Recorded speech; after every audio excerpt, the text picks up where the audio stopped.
Ya, kembali lagi bersama kami di Legia Finansial. Kali ini kita akan membahas tentang saham NDLN. Nah, ini kita lihat laporan keuangan yang kuartal ketiga 2024. Di sini ada direktur utamanya yaitu William Honoris, kemudian ada direktur yaitu Herman. Untuk nama kantor mereka ada di Green Central City, di Commercial Area, tepatnya di Gajah Mada ya. Kalau kita lihat di sini tepatnya di Jakarta juga. Untuk laporan keuangan kali ini nilainya itu dia satuan penuh. Ini satuan penuh tapi bentuk itu rupiah. Kita lihat dulu kas dan setara kasnya ini dia bukan sedikit ya, dari 185 miliaran sekarang menjadi 111 miliaran.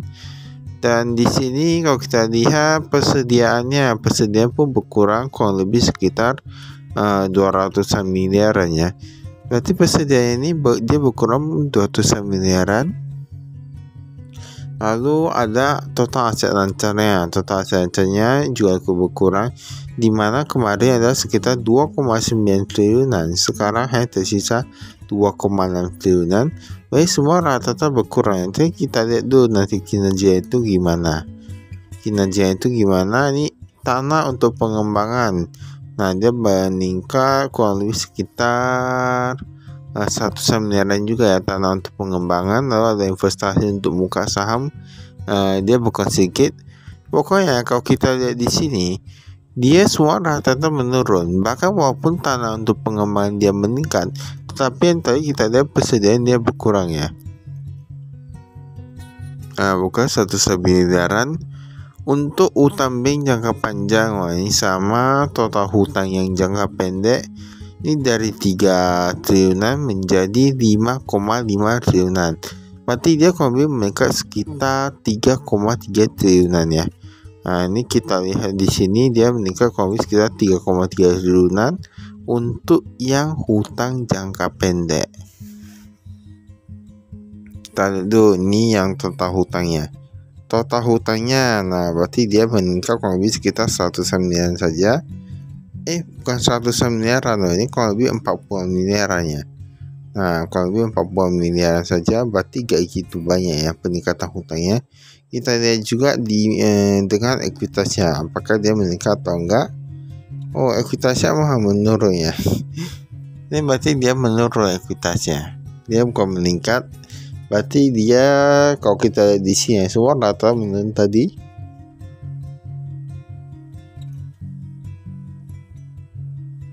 Nah, ini pendapatannya. Pendapatan kalau kita lihat di sini, ini dari 600 miliaran menjadi 500 miliaran. Kemudian pendapatan dari hotel dan sewa dia meningkat sedikit, tapi semua sedikit aja sih. Intinya itu dia berkurang cukup banyak. Sehingga kemarin menunjukkan rugi 63 miliaran. Sekarang menjadi rugi 160 miliaran.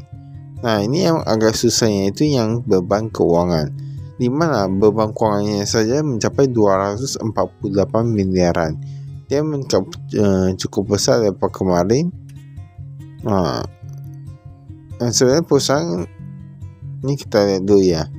Ini total rugi yang kepala entitas induk dari 63 miliaran menjadi minus 165 miliaran. Nah, intinya kayak gini ya. Sebuah perusahaan kalau dia sudah mencari kerugian itu agak susah ya. Ini pembayaran kepala kontraktor, pemasok, pemerintahan dan lain dia pun ikut berkurang. Nah, tahu-tahu sendiri ya.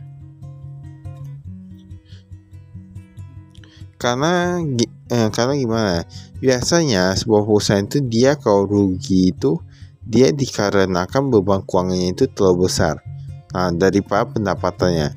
Jadi misalnya kalau beban keuangan saja sudah begitu besar dan pendapatannya nggak bisa menutupi, nah itu agak cukup bahaya. Mengapa?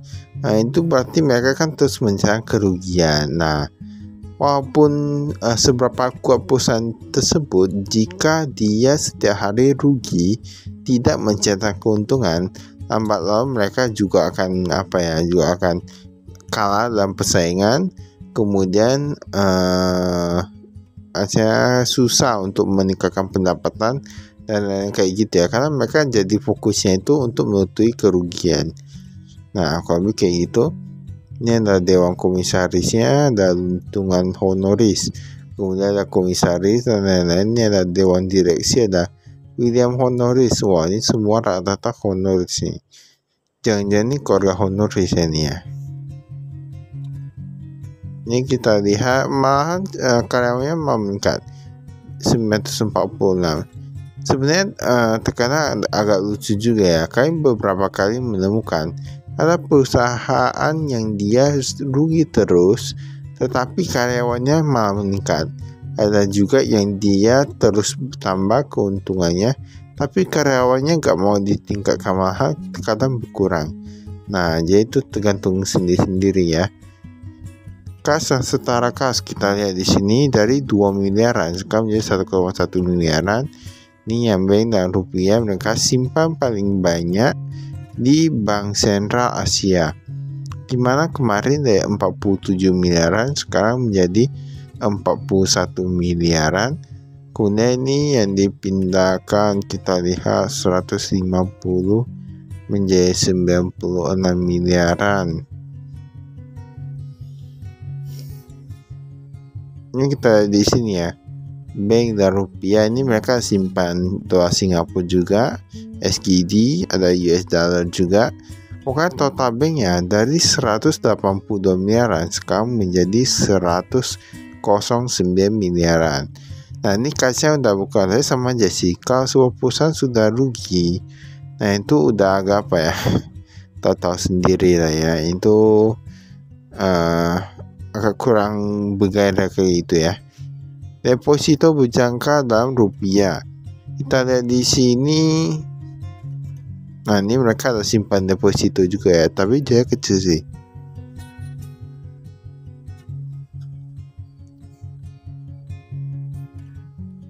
Yang dibatasi penggunanya. Nah, ini piutang usaha. Piutang usaha penjualan tanah. Piutang usaha dia meningkat sedikit, tapi gak gitu banyak sih. Ada penjualan tanah, penjualan rumah tinggal dan ruko, ada penjualan unit apartemen, dan ada lain-lain. Dan kita lihat di sini peningkatannya paling sekitar 4 hingga 5 miliaran ya kalau kita lihat di sini. Itu penambahannya. Kemudian untuk jangka waktunya kita lihat di sini ya. Dari 30 miliar menjadi 33 miliaran, lebih dari 3 bulan. Tapi ini kan perusahaan properti, jadi ya wajar-wajar saja. Namun sebenarnya menurut kami, ini masih biasa-biasa aja ya. Ini semua biasa-biasa saja. Nanti kita lihat saja dengan yang utangnya. Persediaan kita lihat di sini.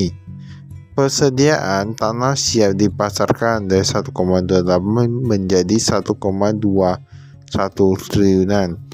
Nah, berarti dia kan berkurang. Rumah tinggal dia meningkat, untuk persediaan dan pesaing dia udah berkurang. Yang berkurang paling banyak itu, ini ada beberapa ya. Nah, ini berarti dia ada beberapa yang meningkat, ada yang beberapa menurun. Investasi pada saham. Nah, sebenarnya kita bisa lihat perusahaan itu bagus atau enggak. Kita ini ada investasi pada saham. Mereka malah ada invest di Waskita Modern Realty WMR. Padahal kalau menurut kami ya, kami sudah pernah beberapa kali lihat laporan keuangan dari Waskita.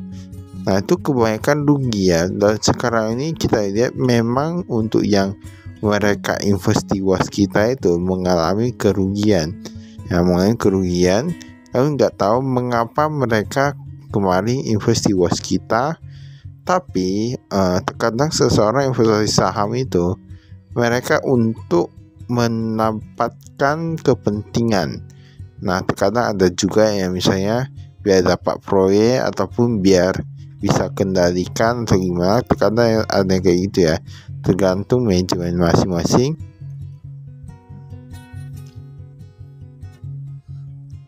Ini aset tetap kita lihat di sini.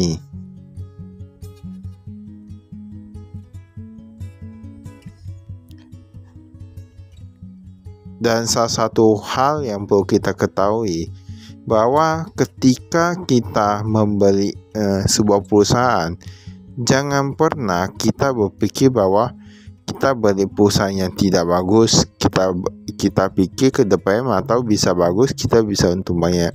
Jangan kayak gitu. Ketika modal kita masih kecil, itu akan susah untuk agak susah kan, kita hanya bisa menunggu. Kalau modal besar kan kita bisa membantu perusahaan tersebut.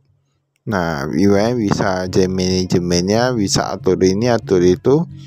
Nah, tetapi untuk beberapa perusahaan pun agak susah ya untuk diaturnya. Jadi jangan pernah berharap untuk membeli perusahaan yang tidak bagus dan menunggu hingga dia bagus kalau kita tidak pasti ya, kita tidak berani ya. Karena menurut kami rata-rata itu bahkan berakhir kurang bagus. Kecuali kalau modalnya banyak bisa jadi manajemen, itu mungkin ada sedikit perubahannya. Yaitu perlu diketahui. Nah, ini lebih dari 90 hari 37 miliaran menjadi 80 miliaran. Karena kalau modal kecil itu ibaratnya kita menunggu harapan. Kita menunggu dan datangnya sebuah keajaiban yang tidak pasti. Nah, jadi di pasar modal ini, pasar saham ini itu kejam ya. Pasar saham itu kejam, jadi kita harus realistis gitu ya. Jangan beli perusahaan yang sudah mau karam. Kita beli perusahaan yang memang kita lihat track recordnya itu memang bagus, manajemen bagus kayak gitu ya. Itu pun terkadang bisa jadi rugi. Nah, jadi pintar-pintar sendiri lah ya.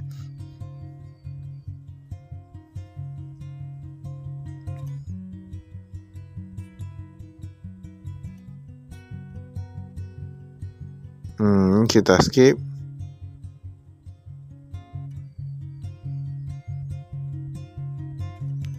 Utang bank jangka panjang.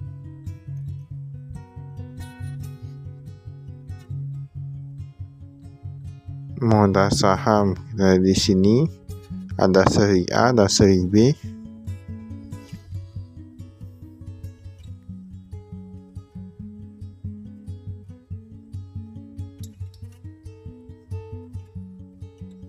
Ini kita lihat, pemegang saham paling banyak malah PT Pani Sekuritas. Nah, ini 18,48 ya.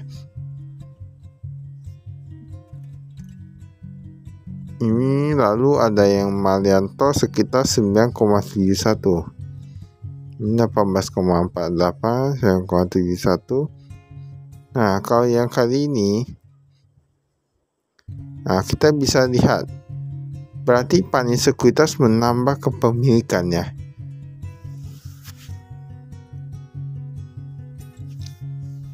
Nah, Pani Sekuritas menambah kepemilikan. Dia dari 13,38 menjadi 18,48. Nah, Honoris Coperindo kemarin ada, sekarang udah jadi gak ada. Haliantos yang kemarin dapat menjadi 9,71. Mengapa mereka semua menambah kepemilikan? Nah, ini agak cukup kurang dimengerti sih. Mungkin mereka ada informasi lainnya, jadi semua itu bisa dipelajari. Kita lihat ini pendapatannya. Nah, pendapatannya itu mereka ada yang dapat yang baru dari apartemen, ada yang baru.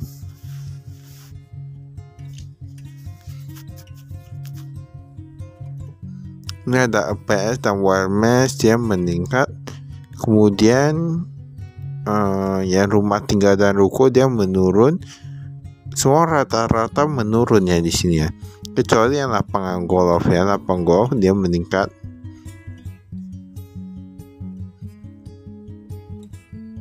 Nah, lapangan golf dia rata-rata meningkat ya. Berarti apakah itu lapangan golf itu dia sangat menguntungkan ya.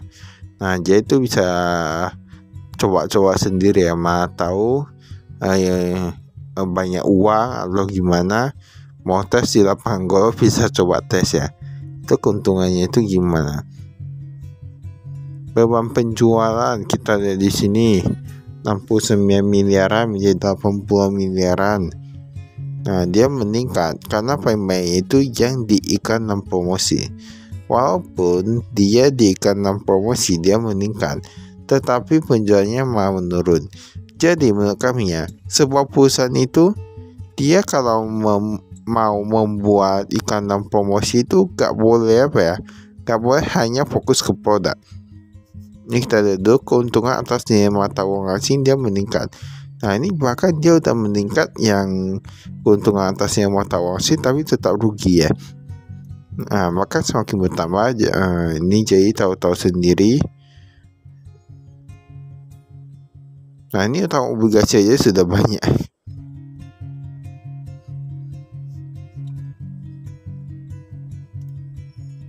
Kita lihat di sini. Nah ini ada Tangerang, Bekasi, Cekung, Serang. Nah ini segmen operasi. Kita lihat yang hasil segmennya. Ini yang menguntungkan cuma yang di Tangerang, yang di Cakung, dan di Gajah Mada.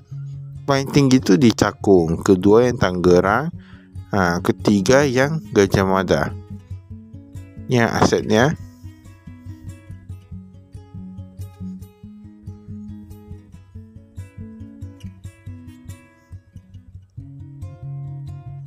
nah yang kita lihat ya, yang Cakung, Tangerang, yang Serang kemarin untung sekarang udah jadi rugi. Yang Gajah Mada rugi sekarang udah jadi untung. Nah kok kayak gitu ya, dia agak kurang konsisten. Kalau bisa semuanya untung aja ya, gak usah ada rugi. Jadi kan lebih bagus. Maka itu saya kami sekian, terima kasih, saya investasi.